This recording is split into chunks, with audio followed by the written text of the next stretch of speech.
อยู่ไปกดผิดนะไปกดผิดไปลบไลฟ์สดออกเฉยเลยนะก็โอ้กำลังว่ากำลังว่าจะดูข้อมูลนะจะดูข้อมูลอยู่มันก็วูบไปแล้วก็เอามือไปไปกดผิดนะก็มาต่อกันใหม่ไม่รู้พระอาจารย์ดึงเข้าใหม่ได้ป่ะแล้วฮะดึงเข้าใหม่ได้ป่ะจะกินแบบไปกดยกไลฟ์สดเนี่ยยังเข้าอยู่เปล่าเพราะตะกี้เนี่ยไปกดปิดไงไปมือไปพลาดไปโดนเนาะมือพลาดไปโดนมันก็เลยเป็นอะไรที่กลับเข้ามาใหม่เพราะตะกี้เนี่ยเสียงมันจะเงียบไปไงเสียงมันจะเงียบไปนะคะเพราะว่าตอนนี้พระอาจารย์ไม่ได้ดูเนี่ยเข้าอยู่เหรออ๋อเพราะว่าตะกี้เน็ตมันเหมือนเน็ตหลุดแต่จริงๆแล้วมาละเน็ตมันหลุดไปนะคะเพราะว่าพี่รออยู่ข้างนอกนะเน็ตมันหลุดไปไลฟ์สดมันเลยหายนะคะก็เลยว่าตายละกำลังพูดคุยอยู่ว่าคนที่ฟังอยู่ทางบ้านนะบางทีคนเฒ่าคนแก่หรือคนที่แบบทำงานเพลินๆฟังเพลงบางคนก็ฟังเพลงนะแต่พี่ละออเปิดเพลงไม่ได้แค่นั้นเองนะมันก็จะไปโดนลิขสิทธิ์ถ้าจะมาร้องกันก็จะโดนลิขสิทธิ์แต่ถ้าจัดรายการวิทยุรายการเพลงแล้วเป็นจัดรายการเป็นอะไรที่แบบพี่เราว่าแบบมันง่ายนะมันง่ายมากเลยนะคะกับการที่เราจะจัดรายการเพลงแล้วเราแบบว่าพูดคุยในเรื่องของเพลงนะคะเปิดเพลงฟังนะคะคุณขอมาแล้วก็นั่นคอมเมนต์เนี่ยมันคือก็เหมือนกับว่าเรายังมีเพลงขั้นเวลาที่เราพูดมันสามารถทำได้หมดแต่อันนี้คือเราพูดเนี่ย1 ชั่วโมงเต็มนะก็ตั้งพูดไปเรื่อยๆนะอย่างเคยถามพระอาจารย์ให้หนูพูดอะไร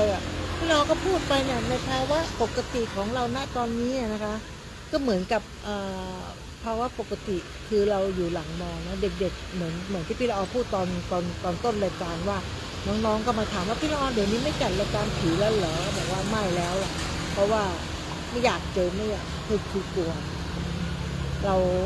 ราอยู่กันคนละส่วนกันดีกว่านะเราก็มาพูดเรื่องอะไรของเราไปนี่แหละนะครับอย่างพรุ่งนี้ที่วันอาทิตย์ธรรมสถานก็จะมีพรุ่งนี้กลางเดือนนะกลางเดือนพรุ่งนี้ก็จะเป็นสังฆทานทิพย์นะคะสัตตสังฆทานเนี่ยสัตตสังฆทานที่เราไม่แน่ใจแต่ส่วนมากจะจัดเป็นกลางเดือนนะอาจจะเป็นพรุ่งนี้ก็ได้เพราะตอนนี้พี่ละออไม่ได้เข้าไปดูเลยนะไม่ได้เข้าไปดูตอนนี้ขายของในช่วงนี้เด็กกำลังอ่านหนังสือสอบเนาะพี่ละออก็เลยรีบทำงานนะแล้วก็ช่วงนี้ก็เป็นช่วงที่มันมีงานกฐินเรามีโอกาสทำที่ไหนได้เราก็ทำมีโอกาสทำที่ไหนได้ก็เราก็รีบทำนะคะเพราะว่าปีมีครั้งเดียวนะใครที่มีโอกาสได้ทำนะทำบุญเนี่ยการทำบุญเนี่ยไม่จำเป็นที่ว่าจะต้องแบบเราไม่รู้จักเราไม่ทำหรอกเรารู้จักอะไรเรารู้จักคนนี้เราต้องทำกับคนนี้ไม่ที่เราไม่เลือกนะถ้าเกิดใครมาบอกบุญนี่มีน้อยทำน้อยมีมากทำมากถ้าไม่มีเงินโมทนาสาธุนะคะได้บุญเหมือนกันหมดเลยนะคะไม่การทำบุญหรือโมทนาสาธุกับคนใน Facebook เนี่ยก็ได้ถ้าเขาเห็นเขาทำหรือทำแล้วแต่เราเห็นปุ๊บลูกคนนี้ทำอันนั้นทำอันนี้เราโมทนาสาธุไปเลยนะคะเราเขาเรียกว่าฉลาดในการทำบุญเนอะอาจารย์ภัสกรเคยพูดเนาะไม่มีเงินกับโมทนาสาธุไปนะคะใครทำความดีละโมทนาไปหมดนะเขาเรียกว่ารักไก่ในการทำบุญเราไม่มีหรอกก็เหมือนกับการเล่นไฮโลแหละไม่ได้บอกให้เล่นการพนันนะยักษ์ไงเราไม่มีต้นทุนเลยไม่มีเงินเลยเราทำยังไงเราจะได้บุญตรงนั้นหรือเราจะได้เงินตรงนั้นเราก็ไปยักษ์จากคนนั้นมาใส่คนนี้เหมือนกันค่ะเหมือนกับการทำบุญเหมือนกันเลยเราไม่มีเงินเนาะไม่มีปัจจัยเห็นเขาทำแล้วก็โมทนาเอามือทุ่มหัวน้อมจิตน้อมใจนะแล้วก็โมทนาสาธุไปมันก็จะอานิสงส์มันจะเกิดอานิสงส์มันเกิดแน่นอนนะเพราะว่าพี่ละออเนี่ยพ่อแม่พี่ละออนี่สอนพี่ละออมาตั้งแต่พี่จำความได้เลยนะสอนให้สวดมนต์สอนให้ทำบุญสอนให้ ตื่นเช้าต้องตื่นเช้ามาตักบาตรตั้งแต่เล็กแต่น้อยอะอะไรที่แบบความคิดที่แม่ไม่เคยเขาสอนให้ทำบุญนะแต่เขาไม่เคยอธิบายว่าการทำบุญแล้วกรวดน้ำเนี่ยไปไหนยังไงเราไม่เคยเจอครูบาอาจารย์เราไม่เคยเจอคนที่มาสอนธรรมะสมัยก่อนมันไม่ได้เปิดโลกทัศน์ไม่ได้เปิดโลกกว้างเหมือนสมัยนี้เนาะพ่อแม่ก็บอกว่าต้องทำบุญนะทำบุญก็คือทำบุญตื่นเช้ามาตักบาตรนะคะกรวดน้ำเราก็คิดแล้วเนาะเราทำบุญอันนี้ไปเนี่ยเราใส่บาตรไปถามแม่ว่าเราอันนี้เราจะได้ไหมได้เราได้กินแล้วเราต้องอุทิศให้คนอื่นนะไม่งั้นเราไม่ได้ความคิดของเด็กๆเนาะอันไหนกับข้าวที่เราชอบเราก็ไม่อุทิศอันนี้เราเก็บไปกินเองไม่ให้ใครหรอกไม่ถามพ่อแม่นะแต่เราคิดคนเดียวเราเป็นเด็กเนาะเราก็ทำเรื่อยๆอย่างเงี้ยอันนี้กับข้าวเราชอบเราก็ไม่อยากน้ำไม่อุทิศให้ใครอะเก็บไว้กินเองเราก็คิดอย่างนี้ว่าทำบุญแล้วไม่อุทิศให้ใครเราเก็บไว้กินเองแต่อันกับข้าวไหนที่เราไม่ชอบเราก็อุทิศให้เขาไปซะแบ่งเอาไปอันเนี้ยทำจนเราบอกว่าแม่ทำแล้วอุทิศให้คนอื่นนะแล้วเราจะได้อะไรนะแม่บอกก็ได้บุญไงก็แม่พี่ละออไม่มีความรู้นะไม่ได้เรียนหนังสือแกบอกว่าแกเรียนแค่ป.1 มาแล้วแกก็ไม่ได้เรียนตกหลังคอกตกหลังควายมั้งจนแขนน่ะคอกเขาเรียกว่าซนน่ะแล้วแกก็ไม่ได้เรียนคนบ้านนอกเนาะพ่อแม่ก็ไม่ค่อยส่งลูกผู้หญิงหรอกนะก็บอกว่าเรียนไปทำไมเดี๋ยวก็มีผัวแล้วคนสมัยก่อนนะบอกว่าผู้หญิงไม่ต้องเรียนไปก็ไม่ได้ใช้ประโยชน์อะไรให้ผู้ชายเรียนเทิดทูนผู้ชายจะได้บทเรียนได้หรือไปเป็นข้าราชการได้นะส่วนผู้หญิงเรียนไปก็แค่นั้นมีผัวไปเถอะแล้วก็มีผัวก็ไม่ได้ทำอะไรไม่ได้ใช้วิชาการไม่ได้ทำอะไรทั้งสิ้นนะคะยังไงก็ต้องมานั่งเลี้ยงลูกเลี้ยงผัวทำกับข้าวให้ผัวกินตื่นมาทำบุญกับนี่นั่นความคิดแบบนั้นนะความคิดเมื่อสมัยที่เราเด็กๆอันนั้นคือผู้ใหญ่สมัยก่อนรุ่นพ่อรุ่นแม่เราก็ว่าทำไมเราได้แต่คิดว่าทำไมพอโลกวิวัฒนาการมันเปลี่ยนไปยุคสมัยมันเปลี่ยนไปการทำบุญก็มีหลายรูปแบบหลายปัจจัยหลายส่วนเราก็ได้ความรู้ไปเจอครูบาอาจารย์ที่เรานับถือเราก็ถึงบอกว่าว้าวทำไมเราไม่รู้จักที่เรามาอยู่เชียงใหม่บางคนก็ถามไม่รู้จักพระองค์นี้เหรอไม่รู้จักครูบานี่เหรอดังๆนั้นเราได้แต่นะเราได้แต่เราไปอยู่ไหนมาเราเราถึงไม่ได้รู้จักครูบาอาจารย์ไม่รู้จักพระสงฆ์ไม่รู้จักครูบาอาจารย์ที่โด่งดังทำไมเพื่อนเราเนี่ยทำไมเขาถึงรู้จักพระอาจารย์องค์นั้นองค์นี้แต่ทำไมพระไม่วัดไม่ดังจริงไม่รู้จักนะทำไมเราไม่รู้จักแล้วทำไมเราถึงแบบไม่รู้เรื่องอะไรเลยเพราะเราเติบโตมานะคะมีหน้าที่พ่อแม่บอกมีหน้าที่อะไรหน้าที่คือของเธอต้องเรียนหนังสือแล้วก็เรียนแล้วก็เข้าเป็นทหารเรือแล้วก็ถึงว่าสุดเสาร์หรือสิ้นเดือนแล้วก็ไปทำงานสโมสรของพ่อเสร็จแล้วตื่นตอนเช้ามาเราก็ต้องตื่นลุกขึ้นหุงข้าวแม่เป็นคนหนึ่งแล้วตื่นมาใส่บาตรวันก็ตื่นมาใส่บาตรวันพระวันศีลก็ต้องไปวัดไปทำบุญมาเราก็คิดตั้งแต่เด็กว่าทำไมพ่อแม่ให้เราไปเรียนแล้วแกไปเที่ยวไหนพออยู่มาวันหนึ่งพอเราโตเรามาอยู่เชียงใหม่พี่เราก็เลยถามว่าแม่รู้จักพระองค์นี้ไหมแม่บอกรู้จักแม่รู้จักพระองค์นี้ไหมรู้จักหมดเลยปะทำไมรู้จักแล้วทำไมหนอนไม่รู้จักก็ยังไปเรียนหนังสือ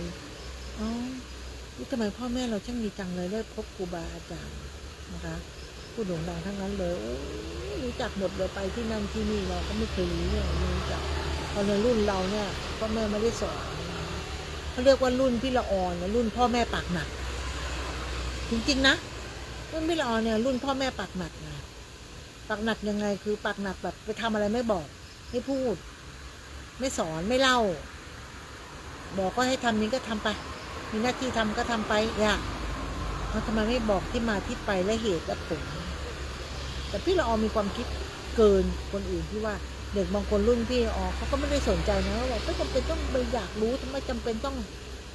มีเหตุและผลในเวลาในการนู่นนี่นั่นนะคะแต่พี่ละออไม่เห เหตุและผลที่ทำไมเราโดนดุเหตุและผลทำไมเราถึงทำอันนี้ไม่ได้เหตุและผลทำไมเราสมควรที่จะโดนตีไหมตอนนี้โดนประเด็กๆโดนพ่อตีนะโดนตีเพราะอะไรเพราะความที่เราเนี่ยเหตุผลเยอะหลักการเยอะไม่ได้เถียงนะ ไม่ได้เถียงพ่อเถียงแม่ส่วนมากพี่ละออไม่เคยเถียงแม่เพราะว่าแม่ของพี่ละออไม่ได้มีความรู้อะไรมากมายแม่เขาก็จะไม่ค่อยได้สนใจเขาก็จะเปิดเทปเปิดฟังธรรมะสวดมนต์ของเขาไปพี่ละออเป็นการสวดมนต์นั่งสมาธิได้เนี่ยเพราะแม่นะพ่อเนี่ยจะเป็นทหารเรือเป็นคนที่ขี้เหล้ากินเบียร์กินทุกวันกินจนชาวบ้านชาวช่องเขาเอื่อมละอาบางทีก็บอกว่าพ่อไปไหนหรอพ่อไปกินเหล้าเขาจะปิดบ้านปิดไฟนอนกันแต่วันเลยเหมือนสมัยก่อนที่เราดูหนังนาครุ่นสมัยพ่อหรือย่าตายายเขาบอกว่าสมัยก่อนนี่ผีแม่นาคดูเพี้ยนเนี่ยโอ้ยพอมืดมาเนี่ยเขาปิดบ้านปิดช่องหมดเลยนะเขาไม่โผล่หน้ามาเลยเหมือนใครรู้ไหมเหมือนพ่อพี่ละออเนี่ยนะเวลาเขาไปกินเหล้าเขาไปกินเหล้าเขาออกไปนอกบ้านเนี่ยชาวบ้านแถวบ้านที่เราออกไปถามว่าพ่อเป็นไงบอกว่ายังไม่กลับเลยเท่านั้นเนี่ยพอเขากินข้าวกินปลากันแต่หัวค่ำมามืดลงมาปุ๊บแล้วเขาปิดบ้านปิดช่องกันหมดเลยน่ะที่เราว่าทำไมต้องปิดกระจายกันไม่มีใครเดินไปเดินมาแม่ก็จะบอกว่าเนี่ยไม่ใช่ว่าเขากลัวผีแล้วเขากลัวเขารำคาญพ่อมึงนี่แหละทำไมอ่ะก็เวลาเมามาพ่อพี่ละออนี่เก่งมากเก่งจริงๆเก่งแบบชนิดที่แบบว่าหัวกอกท้ายกอกนี่อย่าเล่นแหย่มหน้าไม่เห็นนะเขาด่าอากาศหมดท้าตีท้าต่อยจนเขาเอื้อมละอาไม่มีใครมาต่อกรถ้ามีใครมาต่อกรด้วยก็จะเอะอะโวยวายด่าเสียงเสียงดังนะคะสวัสดีค่ะพี่ไพบูลย์ก็บางคนก็บอกเสียงดังนู่นนี่นั่นนะทุกคนเขารำคาญนะคะยิ่งกว่าเจอนางนาคยิ่งกว่าเจอผีอีกมืดมาก็ต้องปิดบ้านปิดช่องปิดไฟนอนกันแต่หัวค่ำเลยเพราะไม่อยากฟังเสียงพ่อพี่เพราะพ่อพี่เมาขึ้นมาแล้วอย่าเลยแย้มหน้าไปแล้วมึงเขาจะได้แขวะได้ด่าไปนู่นน่ะท้าเขาหัวกอกท้ายกอก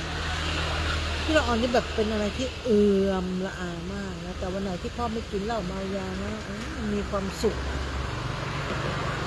เนี่ยศีลห้าพ่อพี่ละอ่อนก็เลยไม่ครบแต่แม่นี่นะแม่พี่ละอ่อนเนี่ยเป็นคนที่ครบศีลห้าครบแกเป็นคนแกไม่รู้หนังสือก็จริงอยู่แต่แกจะแบบชอบปฏิบัติธรรมชอบไปวัดที่เราเคยมีความคิดนะอย่างที่เคยเล่ามาหลายครั้งแล้วว่าบ้านเราก็ไม่ใช่คนรวยอะไรขนาดนั้นถ้าเป็นเมืองแบบกลางๆพอมีพอกินพอใช้ไม่มากแต่ว่าเวลามีเงินแม่ได้เงินมาปุ๊บเนี่ยแม่แกจะทำบุญหมดบางทีไม่มีอะไรจะกินแล้วตักแกงหม้อนึงก็ไปตักแกเขาหมดแล้วเหลือบ้านเราหม้อเดียวที่เราอยากกินน้ำสองใหม่แล้วก็ชอบไปวัดไปเงินไม่มีก็ไปจังเลยเนาะไปแล้วก็ทำบุญกลับมาก็ไม่มีจะกินไม่เคยแม่ทำไมแม่พ่อให้เงินมาทำไมแม่ไม่เก็บสตางค์ส่วนหนึ่งเอาไว้ใช้จ่ายในครอบครัวและก็อีกส่วนหนึ่งแม่อยากทำบุญก็ทำไปแต่เนี่ยแม่เอาไป80%ไปในทำบุญอีก10%ไว้ใช้จ่ายภายในครอบครัวแม่ก็บอกว่าคนเราอ่ะมีเงินอ่ะทำบุญอ่ะมีโอกาสทำไปแต่เราก็มีความคิดว่าทำไมทำแล้วต้องเบียดเบียนตัวเองทำไมทำแล้วต้องให้ลูกหรือคนหรือว่าตัวเองต้องเดือดร้อนมันจะไม่ได้บุญนะแต่ถ้าเรามันเหลือกินเหลือใช้เหลือเฟือแล้วเราทำอะไรแล้วแต่มันทำให้จิตใจเราสบายจิตใจเรามีความสุขอันนั้นเนี่ยพี่ละออว่ามันได้บุญพี่ละออก็พูดกับแม่พี่ละออแม่ก็บอกว่ามันมีน้อยทำน้อยมีมากทำมากแต่แม่ไม่สนใจนะตัวเองจะอดยังไงก็ยอมแต่ขอให้ได้ทำบุญพี่เราก็เลยฝึกบอกว่าแม่เนาะทำไมทำเป็นแบบมี10 บาททำ9 บาทจะได้กินบาทเดียวเนี้ยมันเกินไปไงพี่เราก็เลยว่าแม่เขาบอกสักวันจะรู้เองมันเวลาผ่านไปพอเราแก่ตัวลงเราก็นึกได้ตอนนี้แม่พี่เราอยู่นะมีเท่าไหร่ก็ท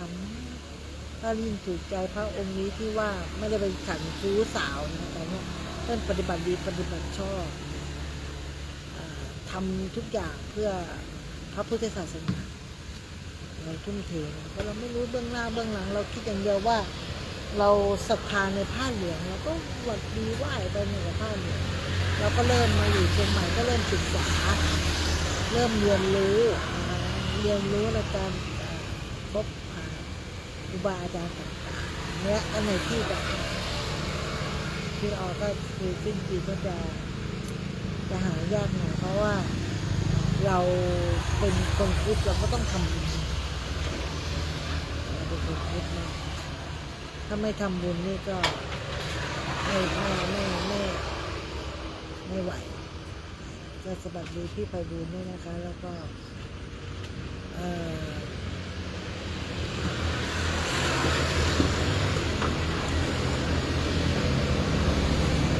ตอนนี้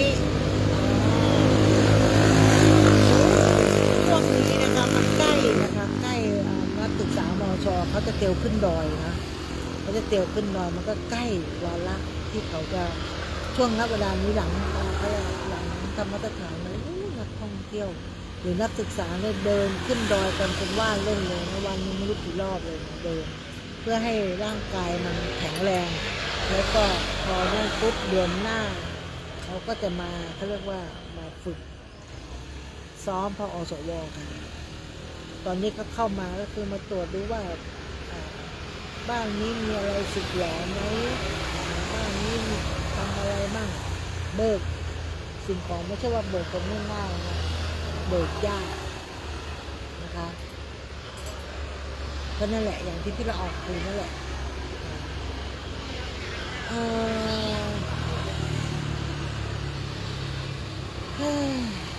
งอบเหงากันบ้างเปล่าคะฟังรายการของที่เราออกไม่มีเพลงมีแต่เสียงอะไรรู้ไหมมีแต่เสียงรถวิ่งเสียงรถยนต์วิ่งไปวิ่งมาเนี่ยบางรายการบางสถานีบางเวลาเนี่ยเขาจะได้ยินเสียงบางคนก็จะรายการนั้นเงียบๆก็จะได้ยินเสียงเพลงเพราะในนู่นนี่นะแต่ของพี่รอนมีต้องเสียงเครื่องบินนู่นเห็นไหมมีแต่เสียงเครื่องบินเลยก็ว่ากันไปนะเสียงเครื่องบิน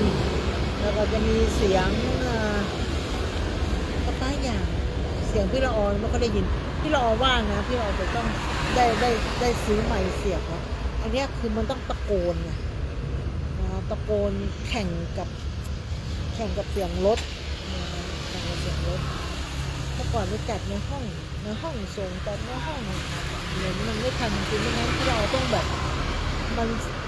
มันต้องได้รีบเก็บร้านรีบขายเพราะเก็บร้านนี่มันเป็นเวลา1 ชั่วโมงเลยนะเก็บได้1 ชั่วโมงเลยบางทีเราก็ไม่ทันสู้แบบว่าเก็บแล้วนั่งตรงนี้เดี๋ยวให้เก็บต่อเรายังได้จัดการได้พูดได้คุยนะคะได้พบปะต่างๆอันนี้ก็ยังไม่เสร็จนะเดี๋ยวพอเก็บเสร็จแล้วก็เก็บรอบมันจัดรายการเสร็จแล้วก็เล่นอีกรอบนึงแต่ตอนเนี้ยเริ่มปวดท้องเมื่อเช้าไม่รู้ว่ากินอะไรเข้าไปนะ2 รอบ 3 รอบแล้วเนี่ยอยู่ๆก็กี้ขึ้นมาท้องเสีย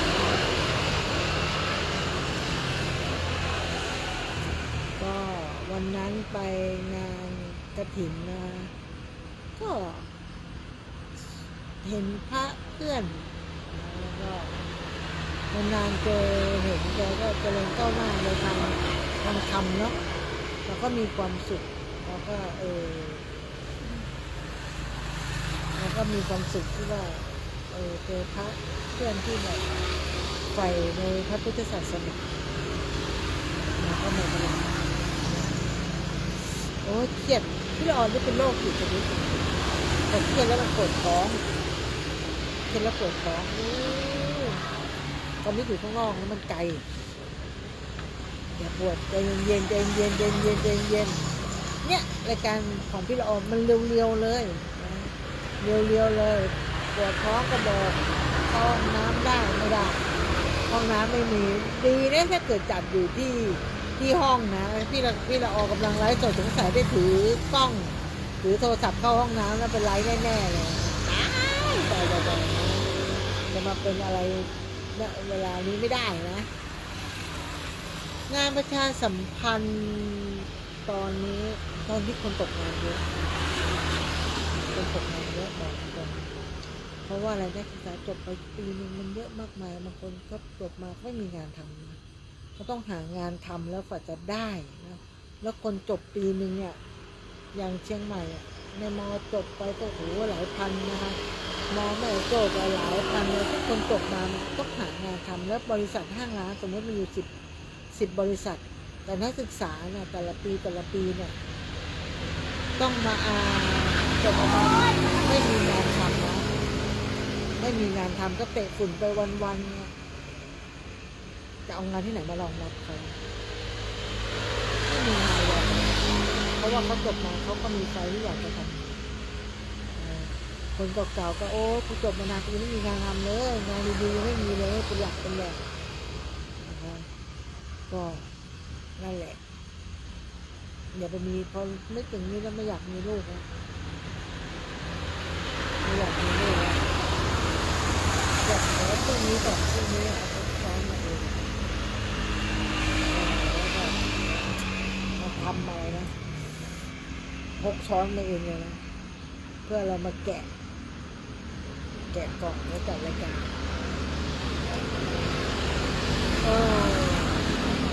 ไม่ทราบนี่นะที่เราไม่มีข้อมูลอะไรที่เราก็นั่งคุยกับทุกคนเนี่ยนะคะนั่งคุยกับทุกคนที่ว่าบางคนได้ฟังรายการวิทยุเนาะเปิดมาบางคนเขาก็อยู่ตลาดแล้วนะคะเตรียมของที่จะขายบางคนก็ตื่นมานอนตั้งแต่หัวค่ำตื่นมาตอนดึกนะเวลานี้ก็อาจจะฟังเพลงมั่งอาจจะฟังที่เราเมาส์มอยพูดไปเรื่อยมั่งหรือก็ทำนู่นทำนี่เพราะคนแก่เขาจะนอนแต่หัวค่ำเขาตื่นคนตีสี่ตื่นแล้วที่เรากำลังล้มหัวล้มเขาเรียกว่าอะไรนะล้มตัวลงนอนนะครับเวลาตื่นแต่จะขับเคลื่อนตัวเองไปนะแต่จะอาบน้ำเสร็จก่อนจะไปถึงแม่โจ้5 โมง 6 โมง 7 โมงตื่นมากาเขาเรียกว่าอะไรนะ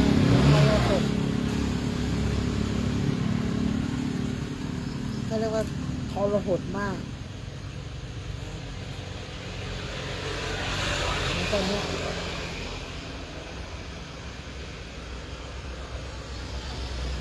อันนี้ทำนี่คือฉีดนะ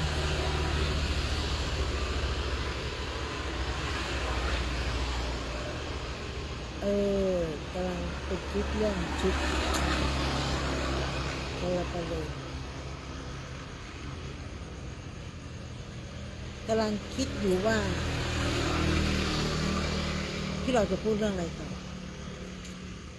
คนทางบ้านก็ไม่โทรบอกกันบ้างเลยนะถ้ามีคนโทรเข้ามา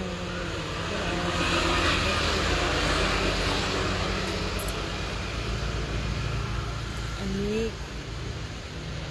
ก็เห็นใจนะเห็นใจคนที่เขาอยู่ทางบ้านเขานอนฟังแล้วเขาคงจะพูดว่าพูดอะไรกันไม่เห็นไม่รู้เรื่องมันพูดแบบไม่มีประโยชน์ไม่มีเขาเรียกว่าสาระอะไรสำคัญนะก็ลอยกระทง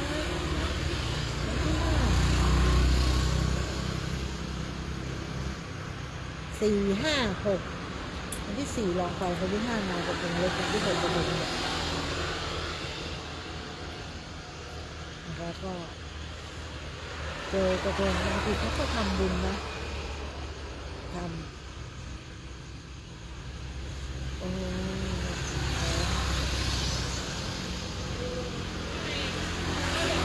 อันนี้อย่าไปเดทแอร์นะคะ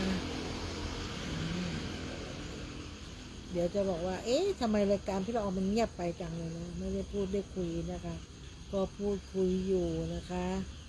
ก็เรียกว่าอะไรนะพูดถูกก็มีแกมอยู่นะคะแล้วก็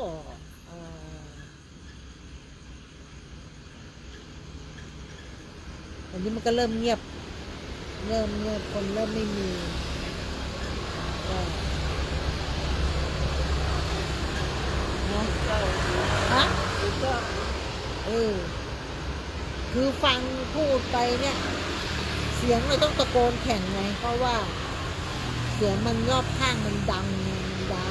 มาก นะยิ่งกว่าเปิดพัดลมอีกนะเปิดพัดลมนี่มันต้องฟู่นะอันนี้มันเสียงรถทำไงได้นะคะทำไงได้ในการเรานี่จับตรงไหนก็ได้ที่มีอินเทอร์เน็ตบางครั้งมันก็ไม่มีนะบางครั้งมันก็มีก็งงมันก็งงจะคุยเรื่องอะไรต่อวันนี้ประธานกลุ่มมาเขาบอกประชาสัมพันธ์กลุ่มแล้วหน่อยสิแบบอิสระ4x4นะคะเขาบอกว่าเราจะไปไหนทำอะไรก็ประชาสัมพันธ์นิดนึงก็ไม่มีอะไรมากมายก็แค่นี้แหละก็อะไรเขาบอกว่า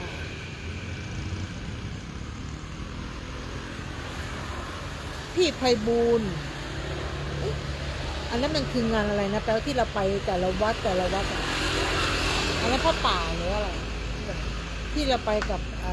วัดสันติธรรมเนี่ยไม่มันต้องก่อนเข้าไม่ตอนเข้าพรรษาหรือออกพรรษาฮะช่วงเข้าพรรษาอ๋อถ้าถวายเทียนจำได้แล้วถวายเทียนตอนนี้ออกพรรษาแล้วไอเทียนที่เราถวายพระสงฆ์ก็ได้เอามาก็เลยเราเป็นจุดเดียวกันนั่นคือเข้าพรรษาใช่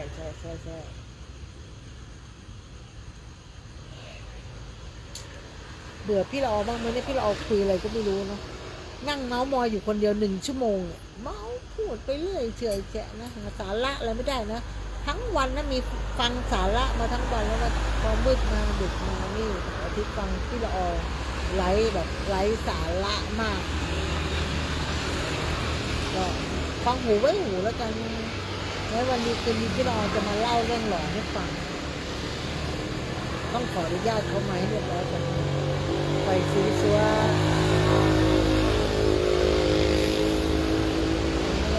ไปซื้อซัวไม่ได้ซื้อซัวไม่ได้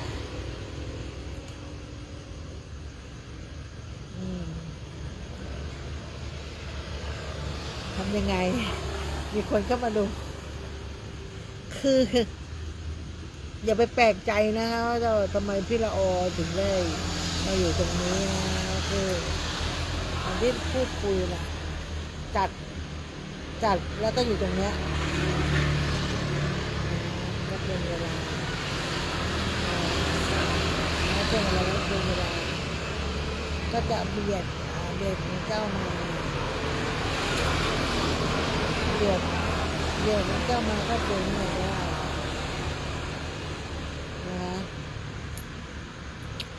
อยู่ๆก็พูดว่าเบียดเข้ามาหน้าที่นี้ก็คือเนี่ยไว้มีโอกาสจะมาเล่าเรื่องหลอนให้ฟังมีโอกาสแต่ตอนนี้ถึงง่วงถ้าใครดูไลฟ์สดตอนนี้จะเห็นนะเขาตาพี่หล่อบวมง่วงมาก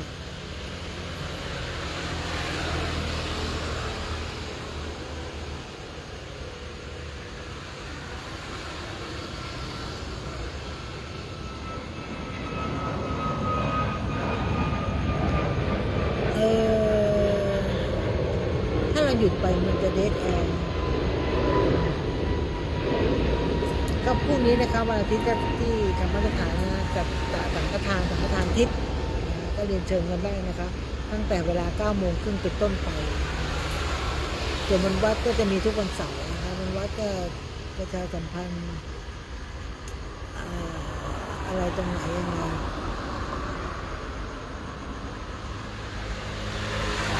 ประชาสัมพันธ์ธรรมสถานก็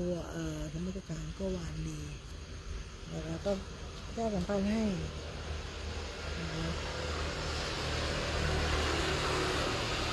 ตาเหมยตาแบบง่วงนอนแล้วตาแบบคนง่วงนอน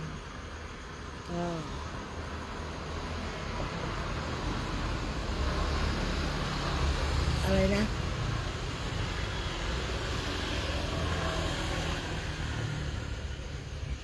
แต่พี่ละออไม่ไหวเลยใครจะหลับ ก็ส่งกำลังใจให้กันหน่อยนะคะว่าการจัดรายการเนี่ยมันง่ายมันยากยังไงอันนี้ก็จะเป็นแบบใครสั่งก่อนได้ก่อนจะให้สิทธิ์ของคนที่เขาจะสั่งเสื้อแล้วก็ตอนนั้นเวลานี้อากาศแปรปรวนนะคะฟังเทศก็ฟังฟัง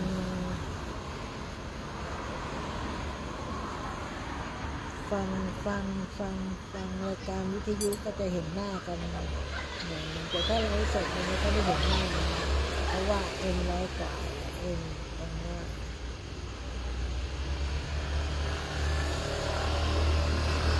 แล้วก็เสาร์อาทิตย์หน้าก็จะเป็นการกระถิ่นเมื่อการที่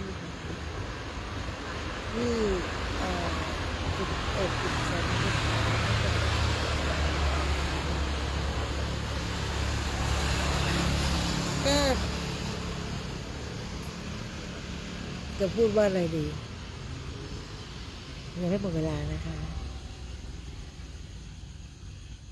หัวเม่งหมดหัวเม่งจะถูกรางวัลที่ 1ถูกกินไปหมดแล้วนะคะ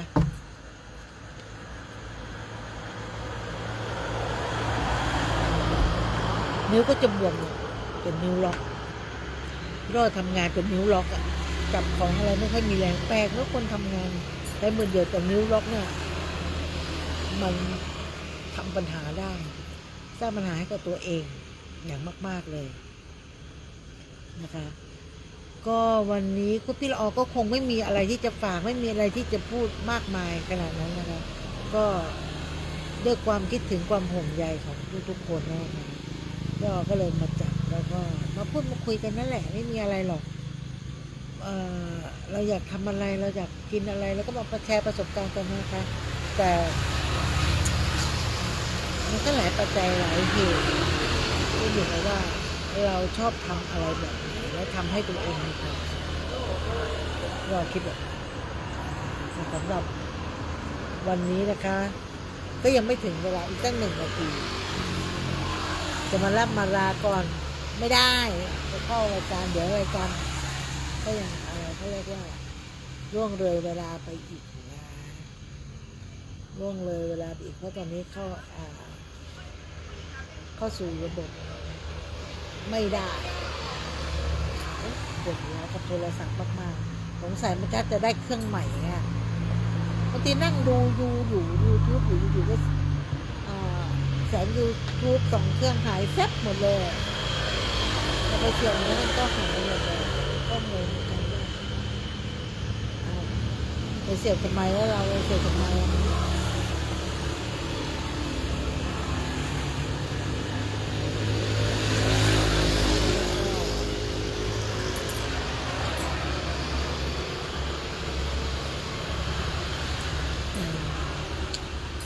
ก็ตี 1แล้วนะคะพี่ละออก็จะขอฝากรายการพี่ละออมาคุยนะคะก็คุยไปเรื่อยๆไม่มีสาระไม่มีอะไรหรอกก็อยากคุยอะไรก็คุยนะ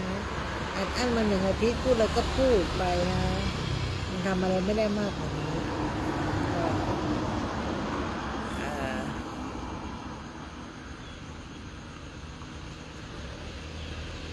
เก็บหมดแล้วทุกอย่าง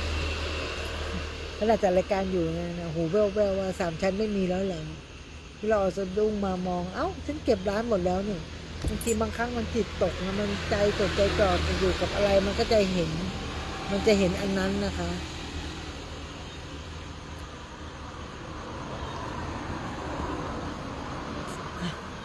มาล่ำมาลากันดีกว่านะพูดคุยกับพี่รองก็ไล่แต่ละนะมีมั่งไม่มีมั่งนะ